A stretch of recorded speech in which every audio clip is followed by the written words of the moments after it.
The Babylonian king Nebuchadnezzar himself testified to the incredible misadventure that happened to him and was recorded in the 4th chapter of the book of the prophet Daniel. He begins his story like this: I, Nebuchadnezzar, was at peace in my house and prospered in my palaces. But I saw a dream that made me afraid, and the thoughts on my bed and the visions of my head troubled me. And the king's dream was unusual. He saw a beautiful fruitful tree, which someone ordered to cut down, scattering the fruits.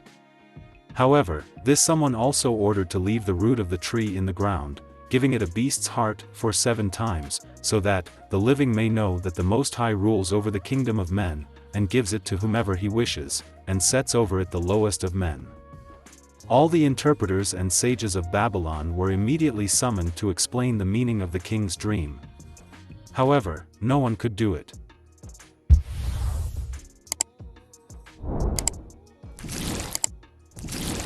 Then they called the prophet Daniel, who revealed the secret. Because of his pride, Nebuchadnezzar would be punished for 7 times, and would live like a bull, that is, in madness, considering himself a beast.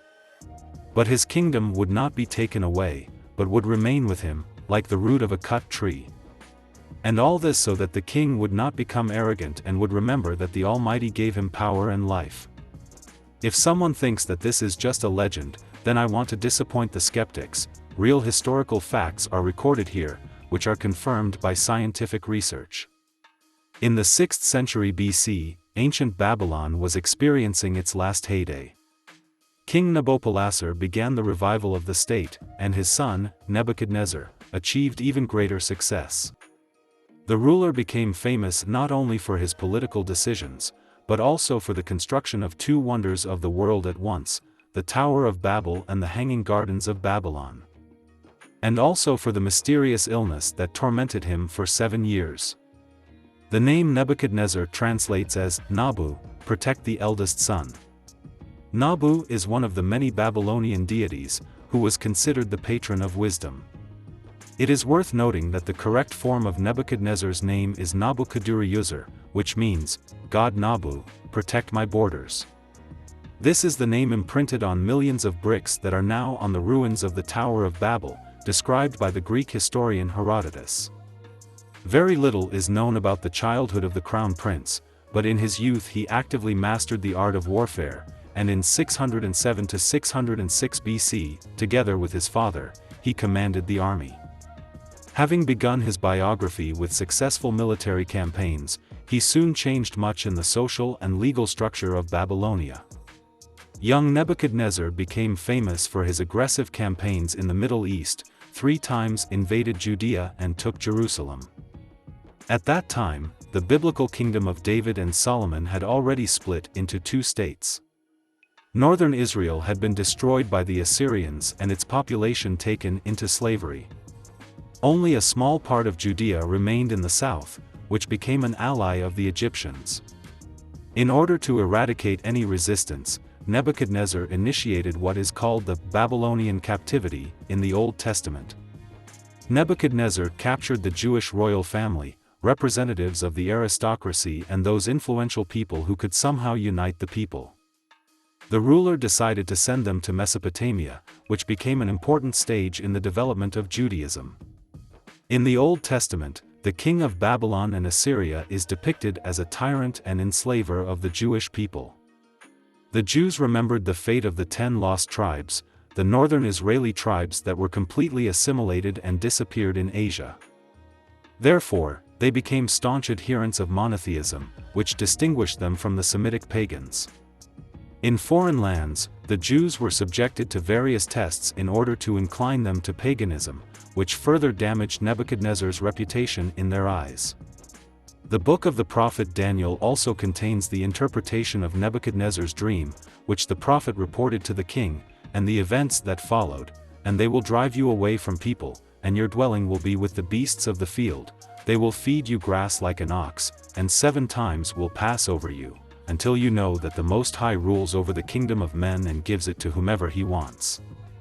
Immediately this word was fulfilled over Nebuchadnezzar, and he was driven away from people, ate grass like an ox, and his body was wet with the dew of heaven, so that his hair grew like a lion's, and his nails, like a bird's. So says the book of the prophet Daniel. And, indeed, about a year had passed since the king, walking through his own domains and admiring their power, exclaimed, "Is this not the majestic Babylon, which I built as the house of the kingdom by the power of my might and for the glory of my greatness?" That is, he glorified not God, but gave glory to himself out of pride. At that very moment, his madness set in. Today's researchers consider this fact to be absolutely plausible, and the disease itself was given the name, lycanthropy. Modern scientists have recognized in the described symptoms a special form of psychosis, lycanthropy. This is a psychopathic state of a person who feels that he has turned into an animal. A severe stage of lycanthropy implies complete imitation of an animal. In essence, this is one of the varieties of madness, when the patient ceases to feel like a person and lives like an animal or a beast. Under the influence of the symptoms, even the appearance changes. Of course, these unfortunate people do not turn into vampires, but they do change their usual human appearance. King Nebuchadnezzar lived in the forests 7 times, and undoubtedly suffered greatly. In essence, this is one of the varieties of madness, when the patient ceases to feel human and lives like an animal or beast. Even the appearance changes under the influence of the symptoms. Of course, these unfortunate people do not turn into vampires, but they do change their usual human appearance. King Nebuchadnezzar lived in the forests 7 times, and undoubtedly suffered. When the king's punishment finally expired, Nebuchadnezzar's mind returned and he glorified the Almighty. The kingdom really remained with him. Nebuchadnezzar too ruled for 43 years. During this time, Babylonia became the strongest and most powerful state in the ancient Near East. Babylon itself was turned into the greatest city of its era. It was surrounded by 3 powerful fortress walls that had no analogues, and the population reached, according to ancient historians, 200,000 people. And the period of illness, that is, 7 times, many researchers interpret as 4 years. That is how long, according to Babylonian chronicles, the king did not rule the state. Thus, Nebuchadnezzar's madness is confirmed, among other things, by historical documents.